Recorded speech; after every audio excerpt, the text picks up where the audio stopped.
putus asa tak berarti, jalan dengan tanpa harapan, lalu tangan yang berlubang paku menjamah jadi hidup baru, dan kayu yang kasar mengubahkan jalan hidup yang penuh kegagalan. Ku puji Dia selama-lamanya, sebab salib mengubah hidupku, dan ku yakin darah Yesus yang suci sudah mengalir di Kalvari. Bila zaman berlalu, dunia mendebu, ku tetap pegang salib itu.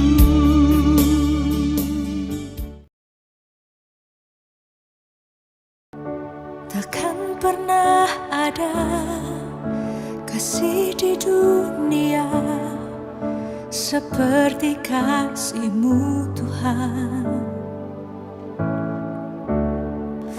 Kau telah buktikan cinta-Mu padaku dengan penebusan-Mu.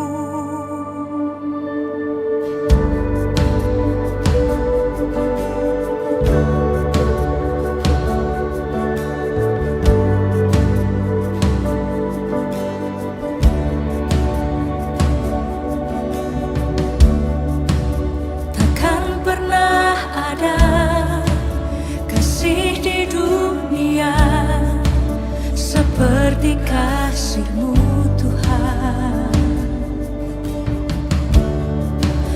Kau telah buktikan cinta-Mu padaku dengan penebusan-Mu.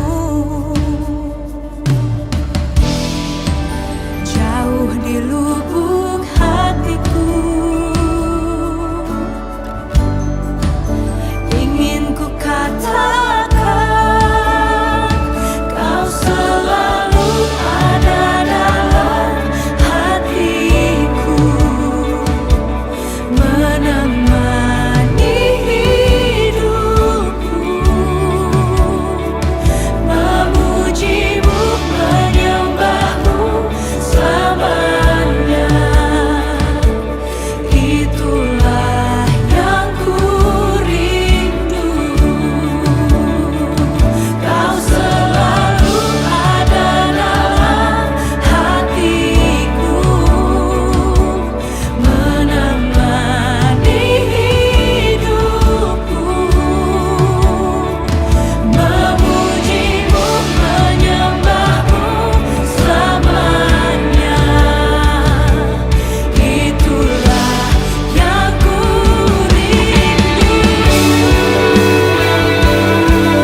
menemani hidupku, memujimu, menyembahmu selamanya. Itulah yang ku rindu. Kau selalu ada dalam hatiku, menemani hidupku, memujimu, menyembahmu selamanya. Itulah yang ku rindu.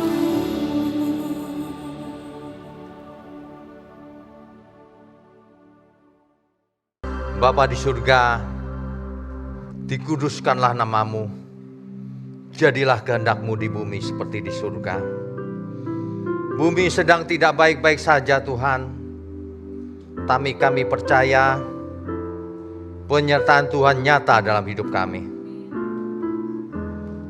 Urapi gereja-Mu ini ya Tuhan, gereja mula-mula. Perlindungan Tuhan, pemeliharaan Tuhan, pimpinan Tuhan dari tangan-tangan yang jahat. Urapi mulut hamba-Mu untuk menyampaikan kebenaran ini. Hanya di dalam nama Tuhan Yesus kami berdoa dan mengucap syukur. Amin. Amin. Silakan duduk Bapak Ibu Saudara sekalian. Selamat pagi, Shalom. Tema kita hari ini adalah hidup ini seperti mimpi. Subtema yang pertama, sang waktu. Nanti subtema keduanya, bertemu lagi. Bapak Ibu Saudara, biasakan ketika mendengar firman Tuhan itu dihayati untuk dihidupi. Jangan untuk dimengerti saja. Kita itu hidup seperti di terowongan waktu, saudara.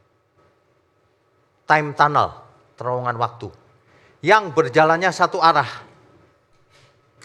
Dari dulu, sekarang, menuju masa depan. Dan tidak akan pernah kembali lagi. Seperti kita melihat aliran sungai, tidak akan pernah terulang lagi, titik yang sama, karena sudah berlalu. Itulah terowongan waktu. Ingat, terowongan waktu ada ujungnya. Setiap kita punya ujung. Dan waktu itu dimensi yang misteri sebenarnya. Kalau seorang ilmuwan bicara soal waktu, ruwet, saudara. Sebab itu adalah dimensi keempat. Dimensi yang ketiga, pertama kali tiga dimensi yang pertama itu panjang, lebar, dan tinggi. Ruang waktu. Tapi waktu itu dimensi keempat. Dan waktu itu lentur sebenarnya, cuma manusia tidak mengerti. Nah, inilah misterinya waktu yang diciptakan Tuhan. Ketika dahulu belum masa penciptaan, tidak ada waktu, yang ada adalah kekekalan.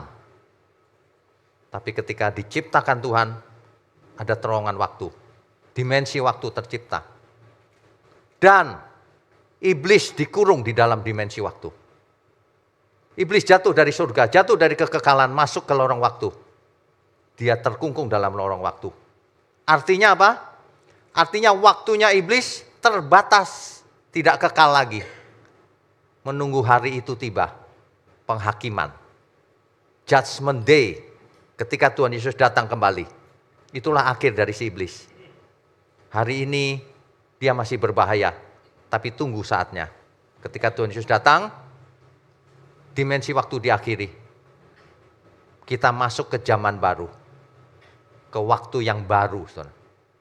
Di langit yang baru dan bumi yang baru. Itulah dimensi waktu.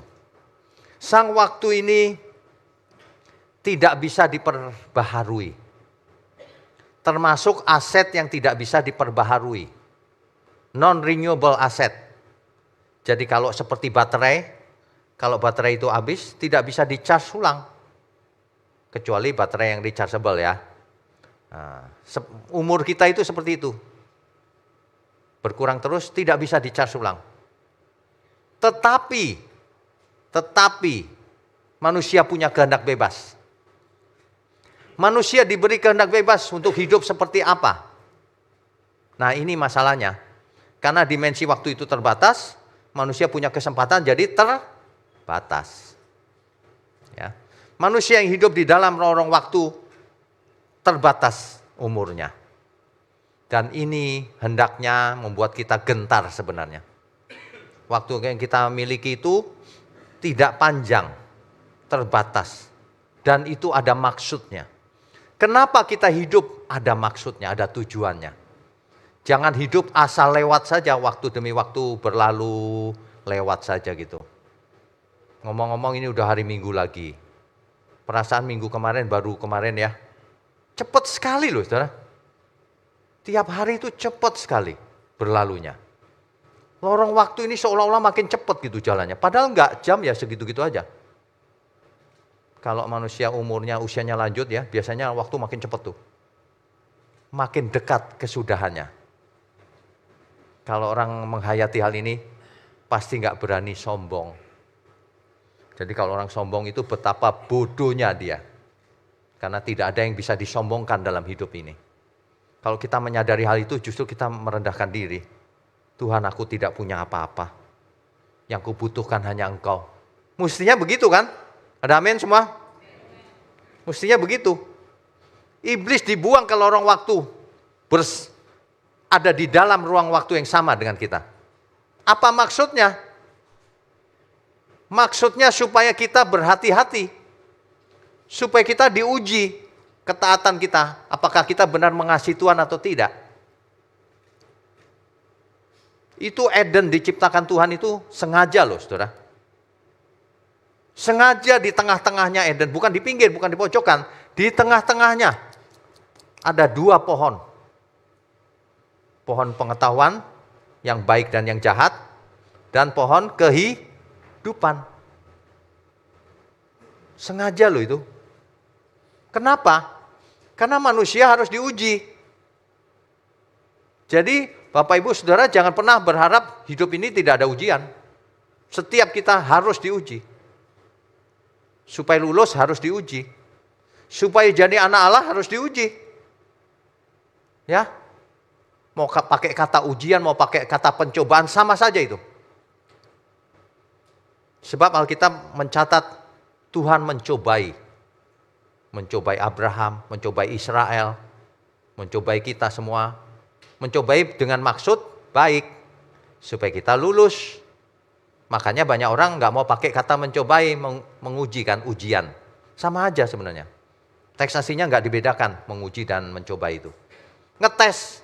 Menguji supaya kita lulus di lorong waktu ini. Ya.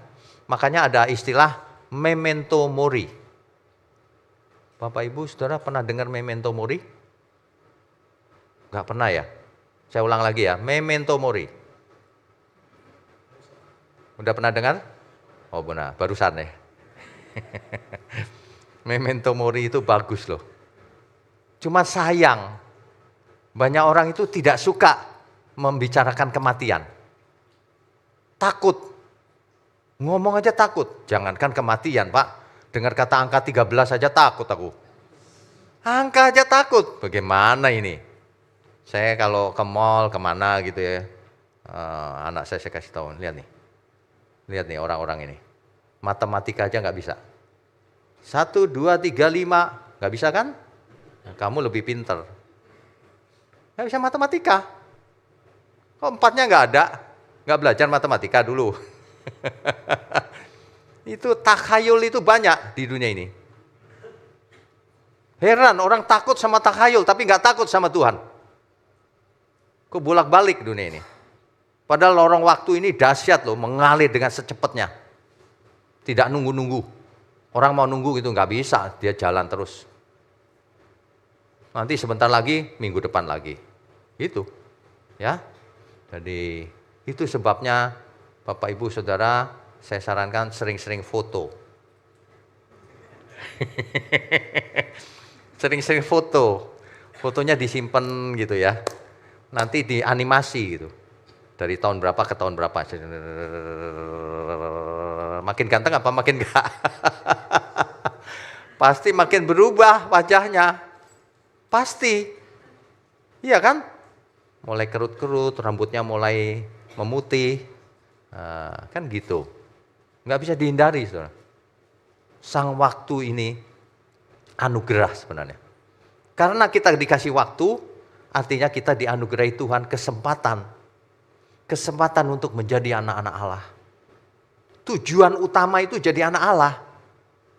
Bukan jadi yang lain. Ya, tujuan utama itu menjadi anak Allah. Jangan sampai kesempatan itu lewat. Kalau kesempatan itu lewat, tidak ada kesempatan yang lain. Sebab Alkitab berkata karena manusia hanya mati satu kali, lalu dihakimi. Tidak ada kesempatan lain. Nanti di balik kubur mau bertobat lagi, nggak bisa.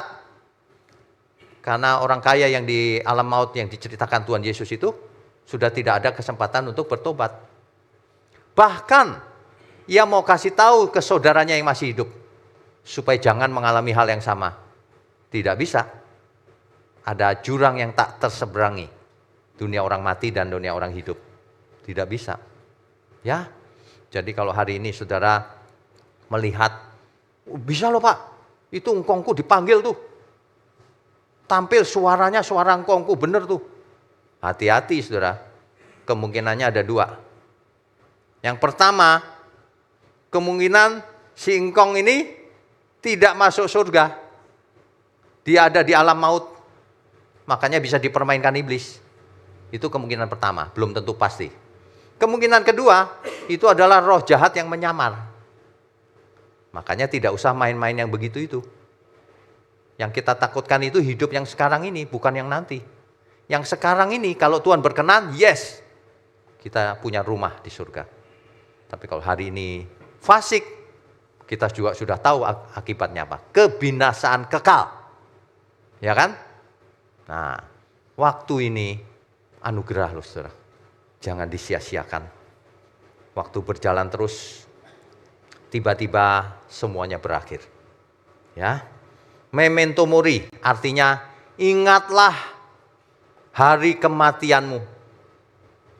Ingat kita pasti mati suatu hari.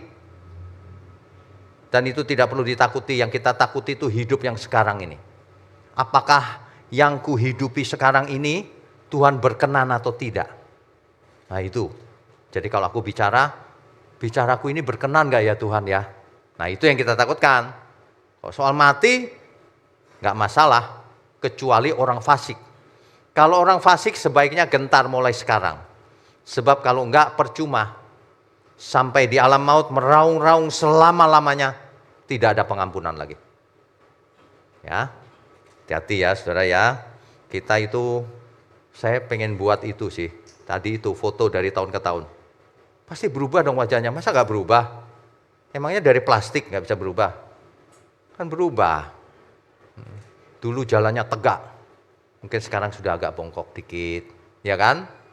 Dulu kalau jalan kenceng, sekarang pelan-pelan. Bisa berubah. Ya. Udah begitu, orang-orang yang kita cintai mungkin sudah tidak ada juga. Sudah pergi.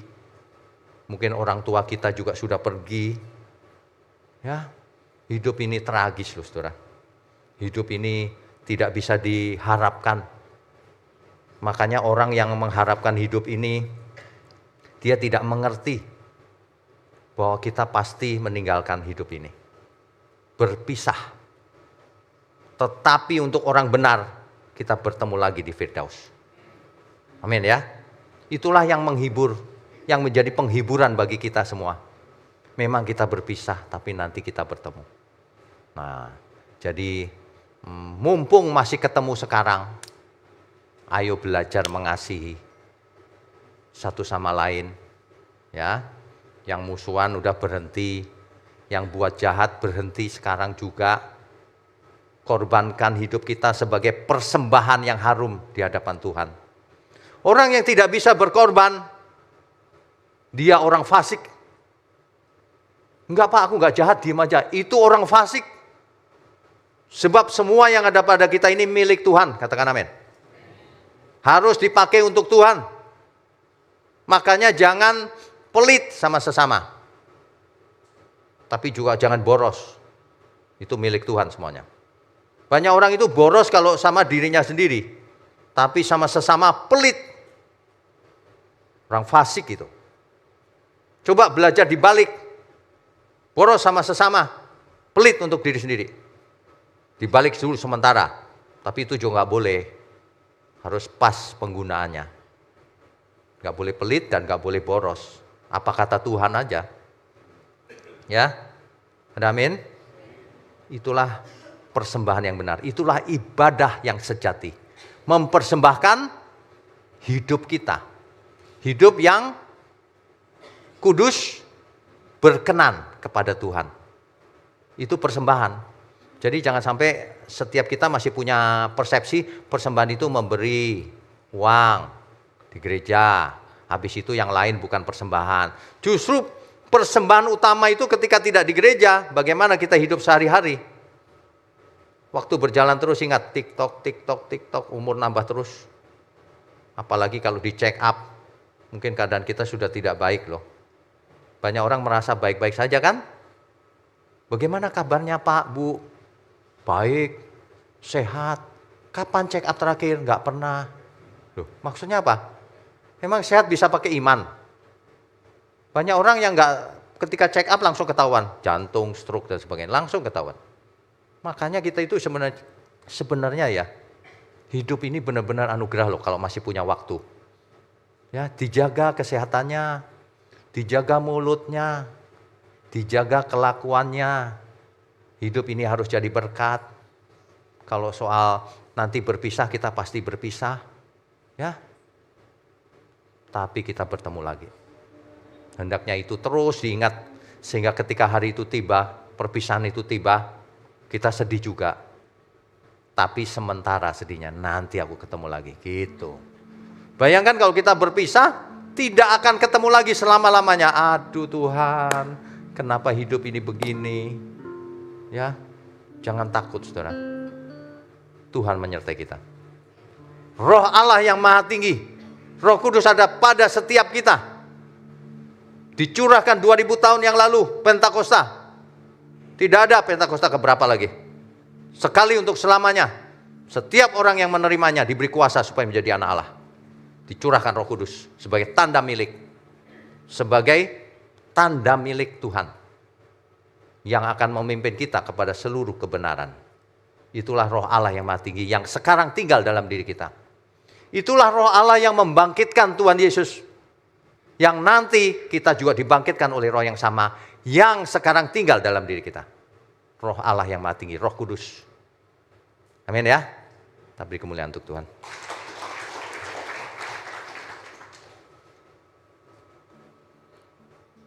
Berpisah untuk bertemu. Suatu hari kita akan berpisah, bertemu lagi di Firdaus.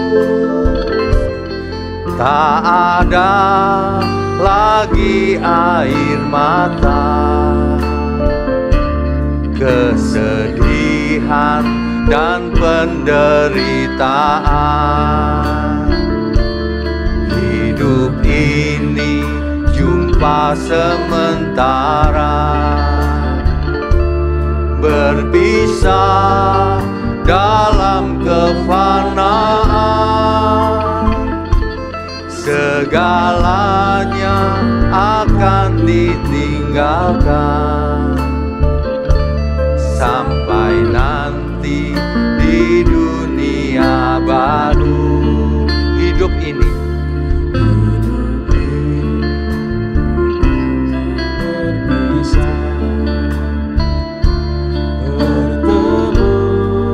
lagi di Firdaus. Tak ada lagi air mata, kesedihan penderitaan.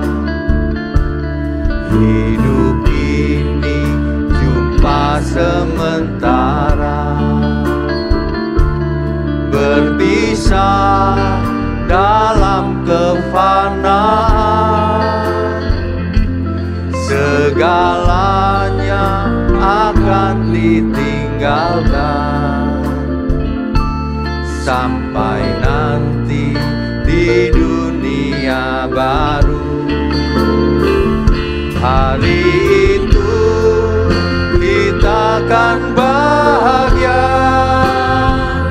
bersama Tuhan selama-lamanya di langit yang baru dan bumi yang baru, kekal selamanya.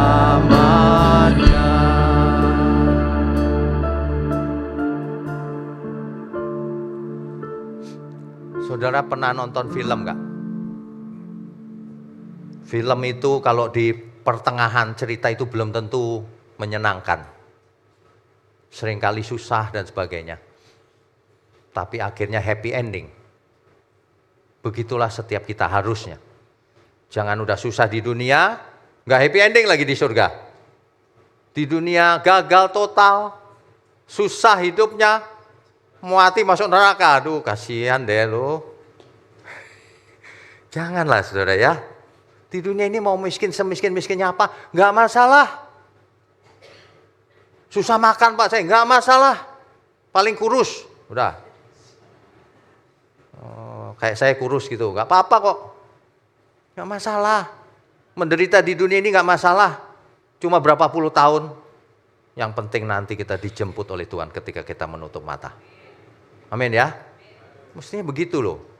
Zaman sekarang nggak begitu banyak orang. Mau hidup senang dengan segala cara. Menghalalkan segala cara. Yang haram pun dilakukan. Waduh, dunia ini rusak. Anak muda bahaya ini, generasi berikutnya. Karena sedikit yang jadi teladan. Apalagi media sosial. Media sosial ini yang ditampilkan itu yang jelek-jelek. Gak jadi teladan.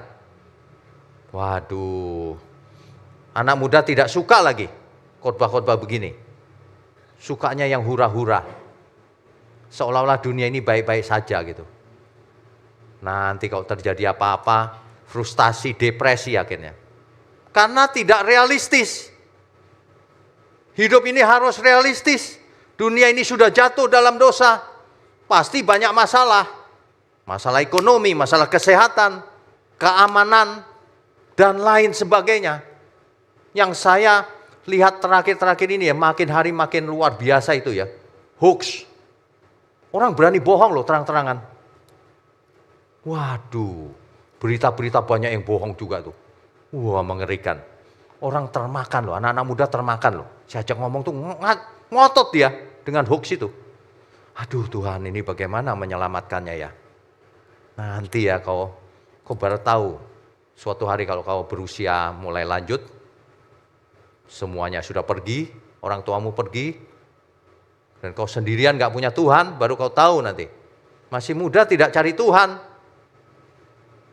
Belajar Alkitab malas. Dibilang ini cuma agama. Ini bukan tentang agama. Kita bicara tentang hidup ini. Ya, hidup ini begini ini. Tetapi ada harapan yang luar biasa di dalam Tuhan. Tuhan sediakan harapan yang penuh harapan. Masa depan yang penuh harapan. Yang cerah bersama Tuhan. Bahkan kalau orang tahu seninya hidup ini ya. Hidup ini luar biasa loh saudara.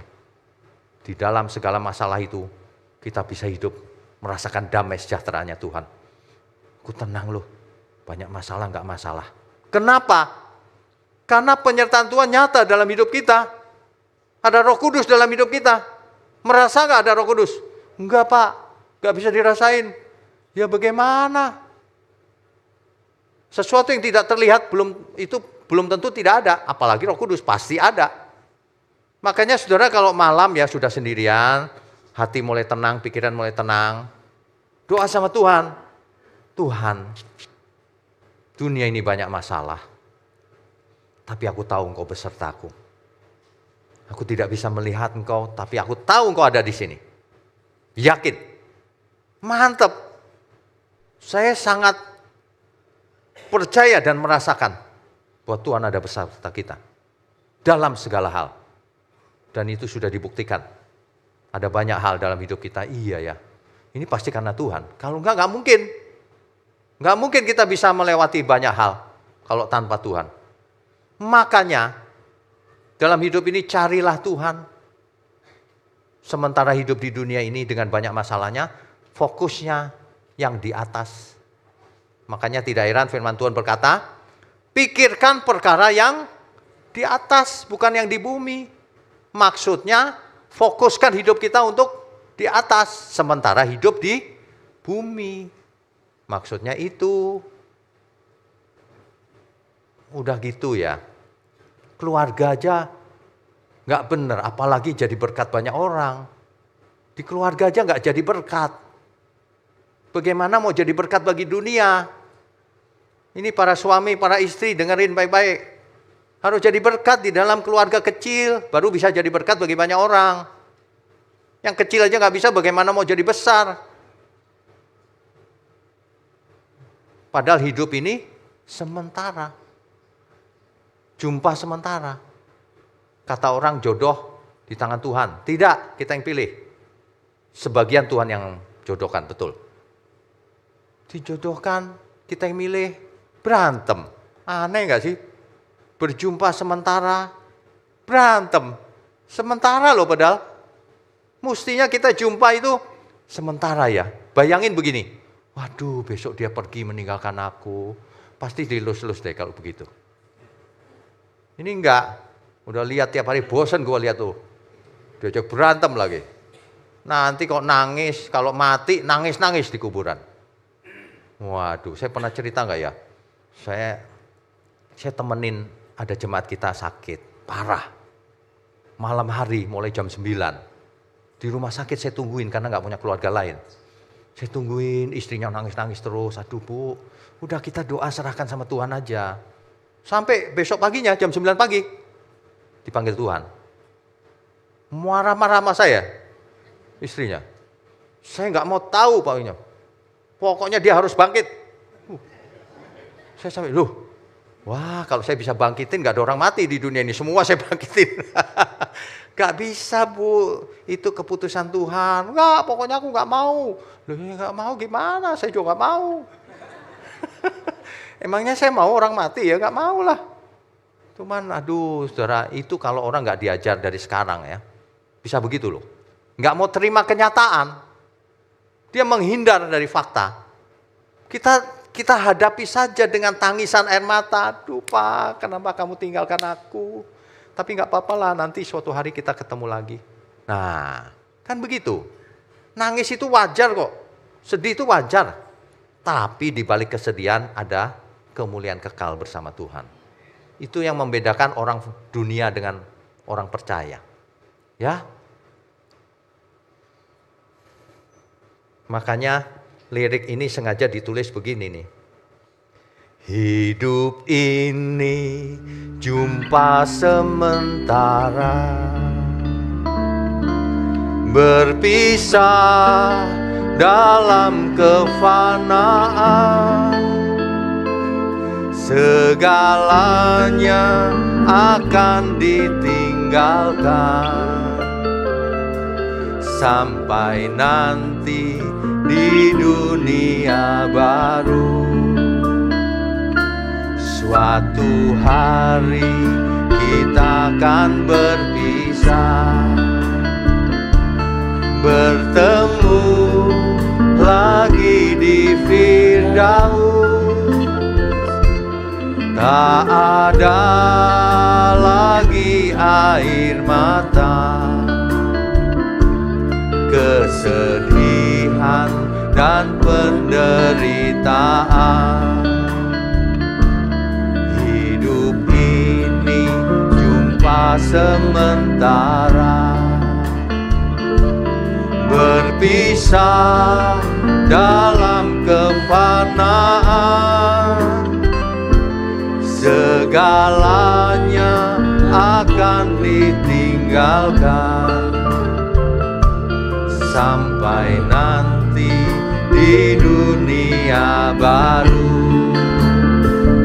Hari itu kita akan bahagia bersama Tuhan selama-lamanya di langit yang baru dan bumi yang baru, kekal selamanya.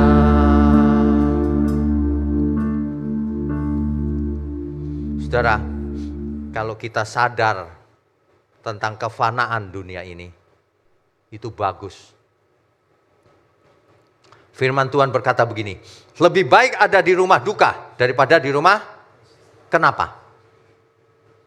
Karena di rumah duka kita tahu segala sesuatu di dunia ini fana adanya. Semua kita tinggalkan. Suatu hari kita yang ada di peti mati itu. Ada amin semua? Jangan takut ngomong mati. Justru yang kita takutkan hidup ini.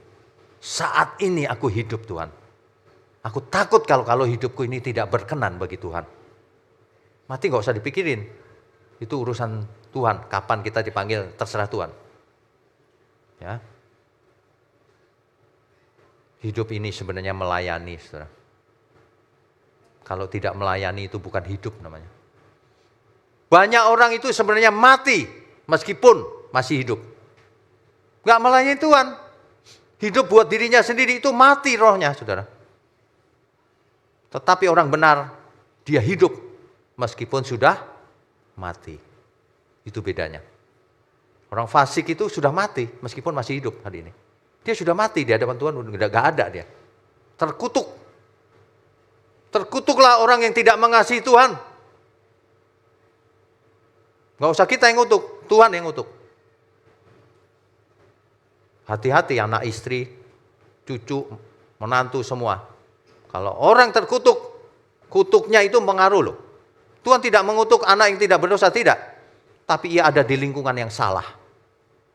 Pengaruhnya luar biasa. Kalau orang tuanya jahat, anaknya kemungkinan jahat juga. Karena ia belajar dari orang tuanya.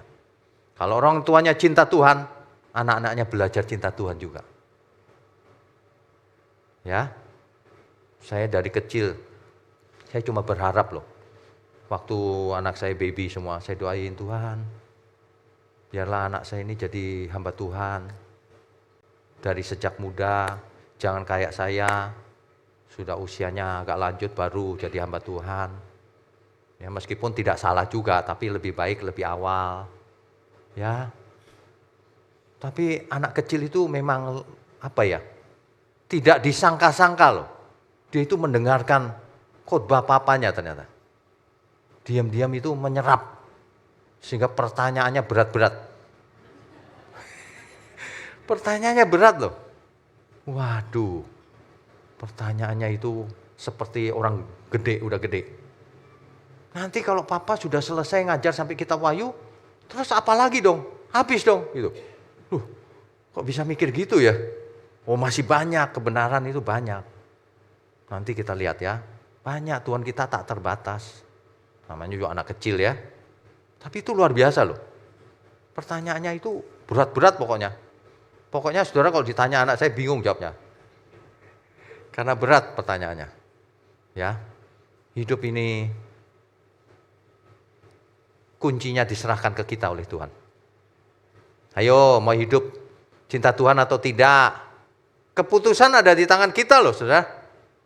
Ya, hidup ini seperti mimpi. Mimpi indah atau mimpi menakutkan. Mimpi indah, pas bangun ternyata cuma mimpi. Hati-hati loh. Saya dulu sering mimpi menyeramkan. Menyeramkan itu bukan setan-setan gitu, bukan. Menyeramkan itu dunia ini hancur. Entah oleh air, entah oleh api. Dua itu aja sih. Kalau air sebenarnya udah sih, kan zamannya Nuh ya. Tapi di mimpi itu diulang loh. Air setinggi langit. Api turun dari langit. Waduh. Waduh Tuhan, takutnya itu banyak orang belum siap. Di mimpi itu saya tidak pernah takut sih. Saya cuma teriak-teriak, orang-orang bagaimana ini, banyak yang mati pasti. Banyak orang gak siap. Makanya kalau saya khotbah sekenceng-kencengnya aja gitu. Bukan karena mau marahin siapa gitu, bukan. Bukan lagi ngomongin siapa juga, bukan. Sekenceng-kencengnya aja pokoknya, sesuai Alkitab. Yang mau bertobat, ayo, yang gak mau ya terserah, bukan salah saya udah. Yang penting udah saya sampaikan. Begitu. Tapi saya yakin kalau orang udah datang jauh-jauh ke GMM begini, pasti mau belajar, mau bertobat. Amin ya semua ya. Kita beri kemuliaan untuk Tuhan. Bapak Ibu Saudara, tema-tema seperti ini bukan membuat kita putus asa loh, jangan salah loh. Saya orang yang sangat termotivasi hidup. Kalau enggak fisiknya udah enggak kuat, saya enggak tidur. Saya kerjakan ini, itu, banyak sekali. Pikir masa depan, nanti mau dibawa kemana ini gereja Tuhan ini. Saya selalu tanya Tuhan, Tuhan ini apa lagi ya Tuhan? Kelihatannya orang-orang ini tidak tertarik kebenaran. Tertariknya yang hura-hura gitu. Tertariknya itu yang gak masuk akal gitu. Ke gereja suruh angkat dompet, kasih persepuluhan, dibalas jadi kaya raya. Gereja kok kaya raya ya? Banyak orang tertariknya yang begitu. Waduh, dikasih kebenaran gak suka. Memang segmennya sedikit sih yang selamat, memang. Tapi ya jangan terlalu sedikit lah ya kalau bisa. Saudara, makanya kita semua Bapak Ibu Saudara sekalian, jadilah alat di tangan Tuhan, jangan diem aja. Saya kan jemaat Pak, justru jemaat Tuhan itu alat di tangan Tuhan yang efektif. Bagikan link-link kebenaran seperti ini. Ajak teman-teman ke sini, saudara. Gak usah jadi jemaat di sini, gak masalah. Dengarkan saja khotbah yang benar. Supaya mindsetnya berubah. Supaya hidup kita berubah. Seperti yang Tuhan kehendaki.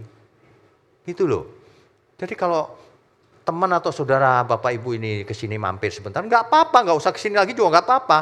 Ikuti online saja supaya mindsetnya bersih dari gangguan yang salah itu. Gak usah persembahan juga gak apa-apa. Yang penting hidupnya jadi mengerti, jadi benar. Jangan ikut yang enggak-enggak gitu. Ya, lawan setan pakai garam, yang gitu-gitu tuh. Jangan pakai garam lah. Pakai apa? Loh kok pakai yang lain, minyak? Sama aja. Pakai gula sekalian itu. Memang mau masak atau mau apa?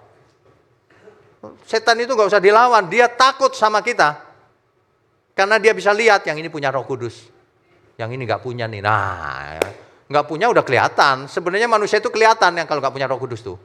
Dia telanjang di mata si setan itu. Kelihatan. Yang milik Tuhan yang mana itu kelihatan. Kok gak takut ya? Mestinya kita, Tuhan, aku mau jadi anak Bapa di surga. Jadi nggak takut di dunia ini ada pakaian kemuliaan. Roh-roh yang nggak jelas itu, lihat bedanya. Yang ini nggak bisa nih. Yang ini bukan milik dunia, ini milik Tuhan.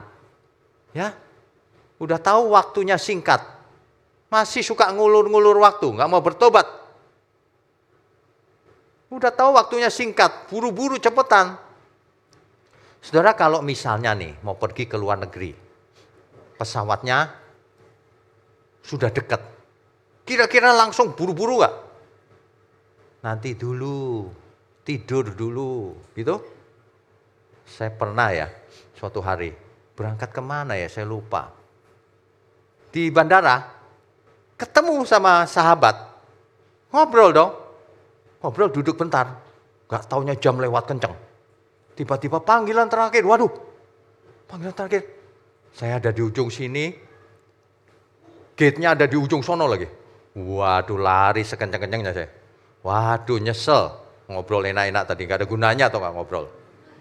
Ya, wah, saya lari sekencang-kencangnya. Tahu gak? Udah gak ada orang. Udah yang mau berangkat udah gitu, udah mau ditutup. Dari jauh, wah lari, ngos-ngosan tau gak? Itu kalau saya sakit jantung udah mati kali. Kalau lari itu mati. Itu ngos-ngosan tuh. Aduh, saya sering kali membayangkan panggilan terakhir. Saudara, anggap aja setiap kesini itu diingatkan panggilan terakhir. Ayo bertobat. Waktunya semakin tipis, dunia semakin tidak kondusif. Ya, ekonomi memburuk. Gak apa-apa, yang penting kita bisa makan. Udah cukup. Kata Alkitab, asal ada makanan dan pakaian, cukup. Hidup sederhana aja. Ya, kita gereja di sini juga berusaha menjadi berkat. Kita kuliahkan beberapa anak yang benar-benar potensi ya. Kita bisa pikirkan terus bagaimana memberkati sesama. Bagaimana yang masih muda, bagaimana kalian masa depannya luar biasa dipakai Tuhan. Memberkati keluarga, memberkati sekeliling kita, kan begitu. Ya. Ini sang waktu ini, dimensi keempat ini tidak bisa diperbarui, saudara. Tidak bisa diperbarui.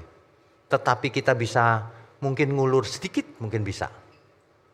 Contoh, kalau seseorang mau makan sembarangan kira-kira cepat gak? Ya iyalah, sakitnya makin banyak kan? Kalau kita jaga makanan, ya mungkin mulur sedikit. Gak bisa hidup kekal, gak bisa, beda dikit aja. Tapi sedikit itu lumayan loh. Kalau dipakai Tuhan, panjang percuma kalau gak dipakai Tuhan, sia-sia. Makanya jaga kesehatan mulai sekarang. Saudara tahu gak, ada seorang bapak gereja yang dia sering puasa, makan vegetarian, bapak gereja. Tidak harus, maksud saya bukan itu. Maksud saya kita harus melakukan segala sesuatunya berkenan bagi Tuhan.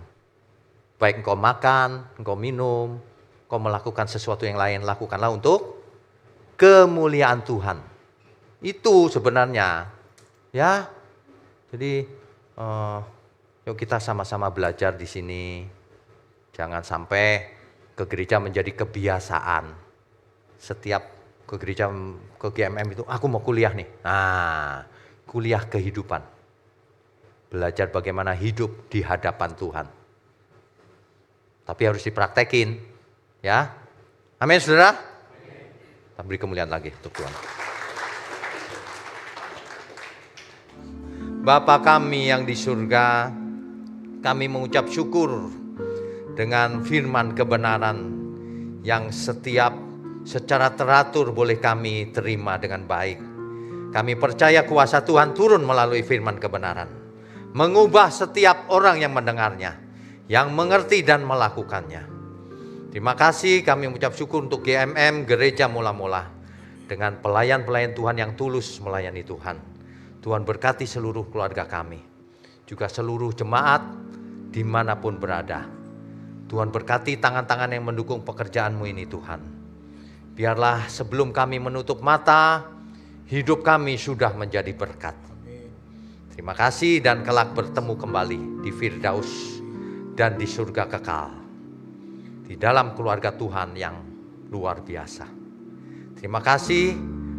Sekarang kuduskan setiap tangan kami untuk menerima berkat yang dari surga. Mari saudara angkat tanganmu tinggi-tinggi. Kami sambut segala berkat yang turun dari surga. Baik berkat jasmani maupun berkat rohani. Kesehatan dan umur panjang. Hikmat, marifat, kecerdasan roh turun atas kita semua. Hanya di dalam nama Bapa, Putra dan Roh Kudus. Haleluya, semua yang percaya katakan amin. Silakan duduk.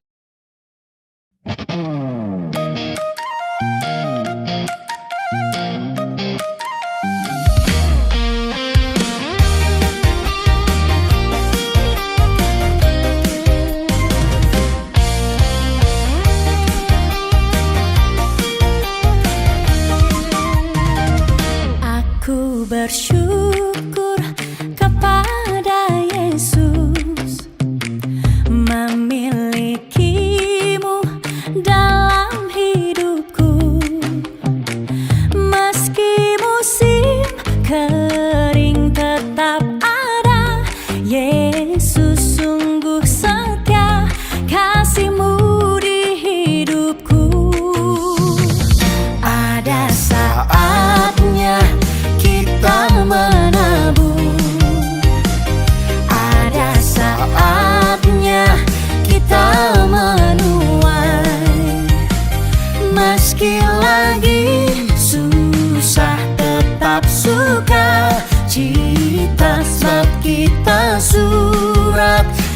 Kristus terbuka.